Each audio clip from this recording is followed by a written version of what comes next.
The desert of Utah can be unforgiving, but undeniably beautiful. Without access to water, mining towns became ghost towns, and even to this day, this place remains deserted. But this remote wilderness hides ancient desert springs, and that's exactly what I'm trying to find out here. And it seems almost unbelievable that there would just be springs out here, right? I mean, look at this. So we're gonna try to find some cool stuff. We're gonna try to find a desert oasis. That's my goal. So let's get going. All right, let's go. Hey girl, what are you doing out here? Well, before I keep on driving, I actually just located some wild horses. So this whole area is just an open desert, and there's a lot of wild horses. Oh, they're actually running behind me, chasing each other. That's cool. But there's a lot of wild horses out here, and a lot of them are descendants of the Pony Express horses.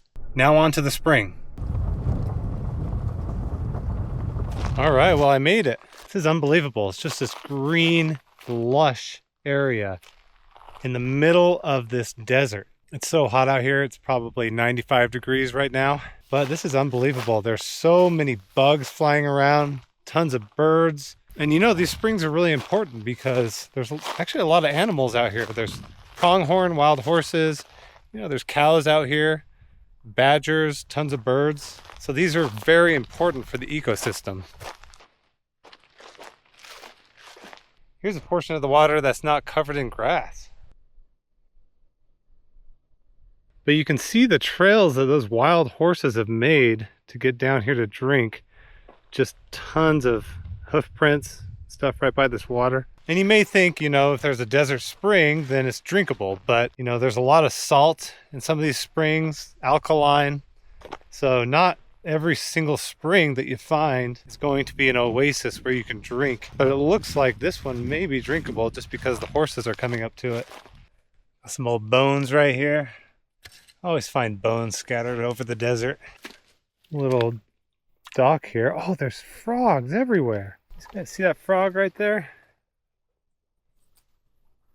Man, this is so fresh. Just look in there. I can see all the way to the bottom. But yeah, this whole thing is just Frog City. See how clear the water is. See all the way to the bottom there. Well, I was flying my drone and I found a portion of the spring that is completely free of reeds. There's a bunch of ducks in there. I assume they're ducks.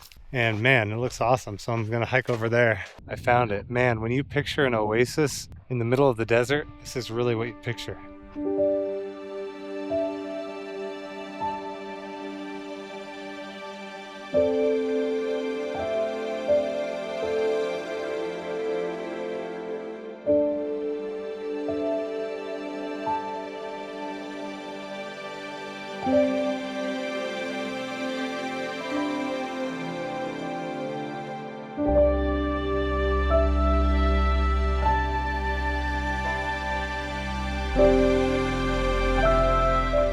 While flying my drone, I noticed some distant water a little over a mile away. Even though it was close to 100 degrees outside, I knew I had to go check it out. All right, here we go. Hiking to that other spring or something? I don't know. I don't think many people have been there. We'll figure it out together, see what it is. Either way, it looks pretty cool. A lot of vegetation over there. Looks like a big old pool. I just got to take my time. Got everything I need, plenty of water. Got the drone, just in case I get lost. All right, well now we're truly in the desert. I picked a point on the mountain over there. I don't know if you can see it, but there's a peak right there. I'm heading straight towards that, so that's kind of my guide. But there's no beating around the bush here. It's hot. Following cow trails. All right, I'm just under a mile in, and I came from that way. But you can already see how it's changing a little bit. Bunch of greenery, or, well, they don't seem like trees, but they're bigger shrubs. You can tell when it rains, this whole area just gets a lot of water.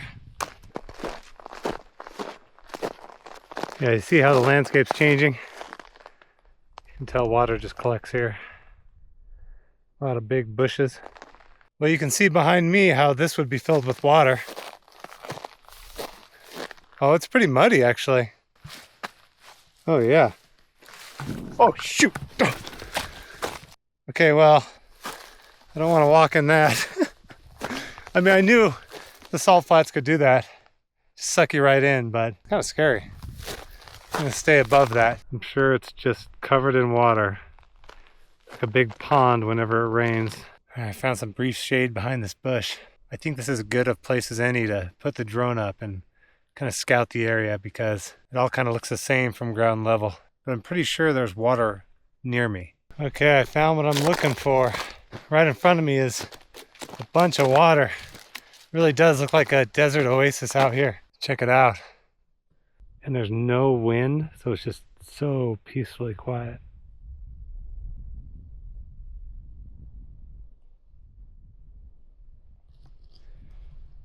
I think it's kind of a deceptive shoreline. I bet if I walked out there, I would just sink. Oh yeah. You can't even get a foot in there.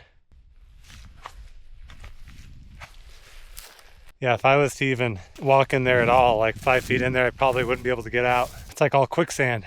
You can see the difference between the first one we saw and this one. You know, there's no vegetation in this one at all. I mean, there's vegetation on the side, but as far as in the middle, I wonder if it's just so salty. I did see one duck floating in it. I'm not sure what that means. Everything in here is just so dry. You can probably hear it with my footsteps. I'm just crunching on everything.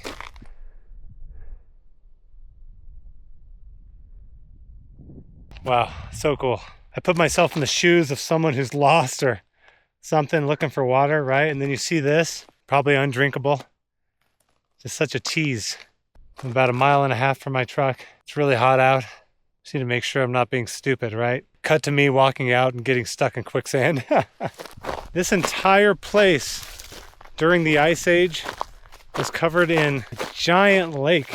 Where I'm standing to the surface, I mean, I'm just gonna guess, but probably a couple 100 feet of water above me.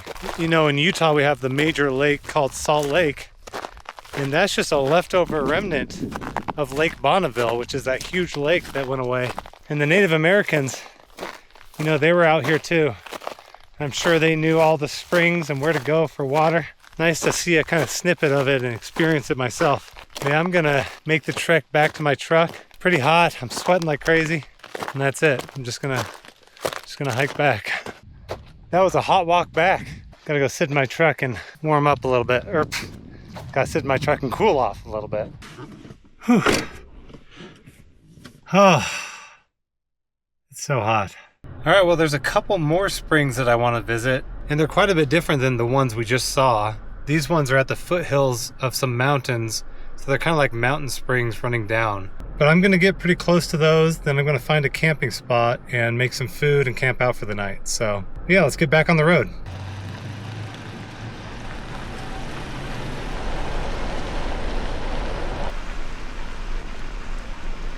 Well, I'm still heading to where I want to camp, but along the way there's this place they call Tatooine, which is obviously named after the planet on Star Wars. But it's just a bunch of sand dunes out here. I don't know, why would there be sand dunes in the middle of a sandy desert? Now, it's pretty cool because you can actually see a ton of tracks in the sand. I mean, you got one right here. Looks like a lizard dragging its tail. And you've got this weird one. Middle of nowhere here. Oh, it feels good outside now. I mean, it's still probably like 85, but it feels a lot better than before.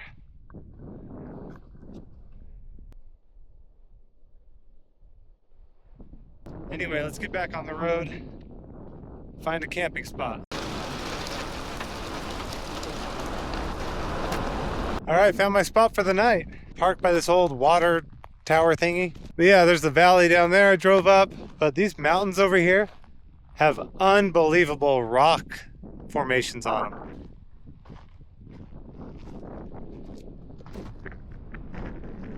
Ah, feels good to have the camping spot though. Pretty exhausted. I think I got too much sun today. It's so hot. I always do that. I always push myself too hard. But yeah, I'm just gonna relax for a little bit, let the sun go down, put the drone up, then we'll cook some food. But just overall, just gonna relax.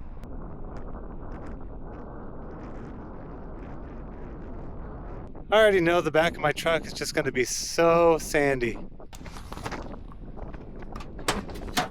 Oh man. Put a tarp over everything and that tarp is so dusty. All right, I'm all set up and ready to lay down for a little bit. I'm so exhausted. I didn't realize there's something satisfyingly beautiful about the desert at sunset. All the plants and bushes just light up during the golden hour.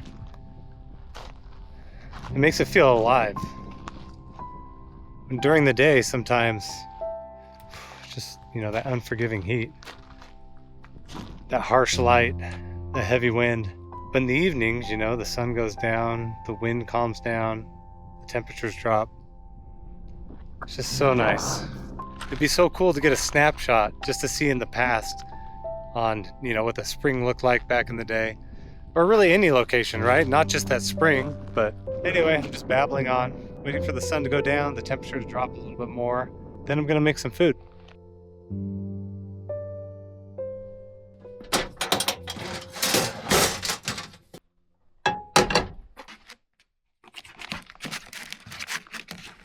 All right, ham and egg burritos. Let's do this.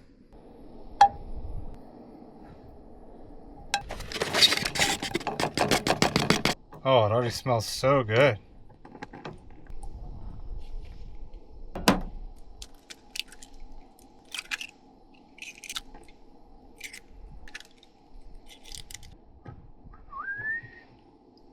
Nothing special, just ham and egg burrito. Looking pretty good. Once again, I made way too much. That's fine, I'll have 2 burritos. I can do whatever I want, okay?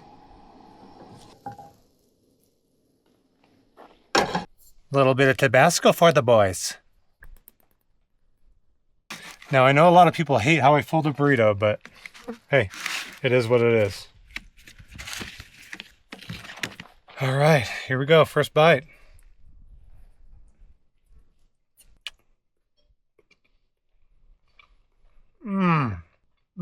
That hits the spot. Oh yeah. After that hot hike, whew, this is amazing.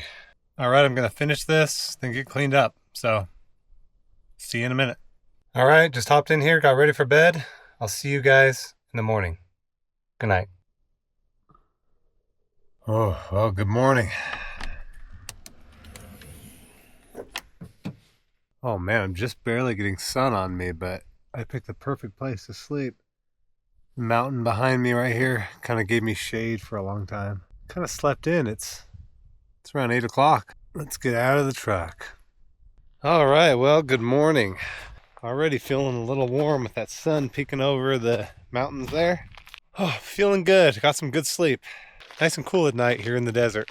So I came up the valley last night up by these mountains, and I believe there's a couple springs leaking out of the mountains. This spring over here is called Painter Spring. Just thought you'd want to know that, but all right, let me get packed up. All right, to Painter Spring.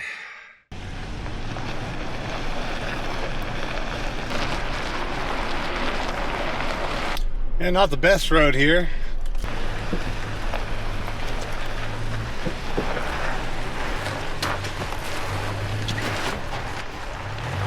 Okay, well, I decided to go on foot because the road got pretty bad here. But yeah, let's just hike up this canyon. Man, super beautiful. So many cool rock formations everywhere. I mean, look at this place.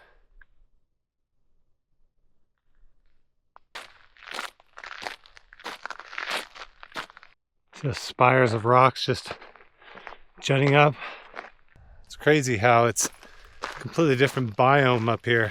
Well, I mean, it's still the high desert, but there's so many trees everywhere. Anyway, let's go down here. All right, kind of sketchy getting down that. But you can see rubber piping. I mean, it doesn't look old. It looks pretty nice, actually. But it all leads up there, so let's get going. Yeah, look at this. I mean, are we in the Utah desert? I don't know. Oh, I see some type of structure up here.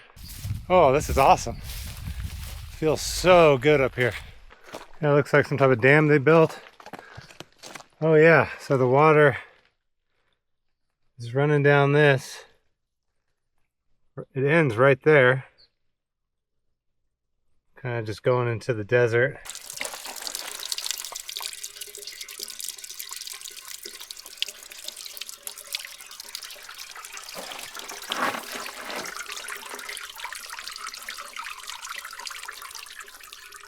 This little cement barrier, catching as much water as it can. Actually very peaceful. Trickling water, nice and cool in this canyon. Yeah, I mean, imagine if you were out here in the 1800s, middle of the desert, trying to find gold and silver, coming across a nice spring like this. And you can just see how lush the vegetation is here. See if I can get a little bit deeper in here. Just cutting through this desert. It just keeps going up. Look at how beautiful this is. It's crazy the amount of spiders I'm getting on me. Just because I'm walking through so many spider webs. Man, look at this little oasis. All natural. Straight out of the mountain, right here. This is so cool. Can't believe that in the middle of this desert, there's a spring that just creates this amazing lush biome. And it's just so beautiful. I'd be lying if I said that I didn't think about mountain lions when I was out here by myself. But I mean, it makes sense, right? Only water source for a long way. Perfect environment for a mountain lion. Yeah, just hiking back through this. I'm telling you, it's just so diverse out here. I mean, if you came here, just looked at the valley, you'd think, so desolate. You know, nothing really beautiful about it. But as soon as you make any type of effort, yeah, things just open up, you know? One last look at this dam we got here. See the water just coming down. Really smart to block it right here. I did a video on a guy named Jack Watson, who was a sheep herder back in the early 1900s. And he lived out in the desert with his family for 30 years. He was a really ingenious person. He would put up concrete barriers to route the water so that it would be available in the middle of the desert for horses, cattle, you know, sheep, travelers. You know, they kind of ran a little in there. But yeah, I did a video on that, so I'll link it in the description so you can check it out. It's super interesting. Also, there's a huge tarantula hawk just right here. I want to get it on camera. Whenever you get to a spring, there's so many tarantula hawks. I mean, there's a lot of bugs, but they're just flying around everywhere. They won't bother you, you know. Best not to test that theory. Anyway, let's get back. Yeah, you can see just goes and goes all the way down to the valley. So yeah, that's the canyon we went up and just hiked back down. Pretty cool to see the differences between that first spring we saw yesterday and this spring here. This one's in a canyon seeping down, right? That one down there is just bubbling up, seemingly out of nowhere, creating this huge lush biome in the middle of that flat desert. But either way, water breeds a biome which breeds life, which really is the original beginning and center around society. When you're looking for a place to settle or a place to live, the first thing you're going to look for is running water. And when the first people came out here, the Native Americans, they knew exactly where all the springs were. And that was priority number one. And hey, if you're not already, you know, think about subscribing. I know some of these videos might just be me poking out into the desert, trying to find springs or, you know, little interesting things here and there. But, you know, sometimes it'll be amazing ghost towns, great historical places. So a little mixture of both, but we're just having fun out here. So if you want to tag along, go ahead and subscribe. And please like the video, if you liked it, obviously. I mean, it helps a lot. And I want to keep doing this for a long time. I'm not quitting anytime soon. So I already really appreciate all the support that everybody's shown me. It's been unbelievable. You know, I just really am appreciative. So thank you very much. But yeah, it's already 375 degrees outside. I think I'm gonna call it there for this trip. Very successful in finding those old springs. Plenty of old springs out here and plenty of old mines, and I'll have to start poking out into Nevada and Colorado for ghost towns and stuff. And then when it gets cooler, I'm gonna go to the Southwest to find some Native American dwellings and stuff. So it's just really hot right now in the summer. But yeah, like I said, I really appreciate it, guys. Thanks for sticking along with me, and hope you guys are doing really well wherever you are. So I'll see you in the next one. Peace.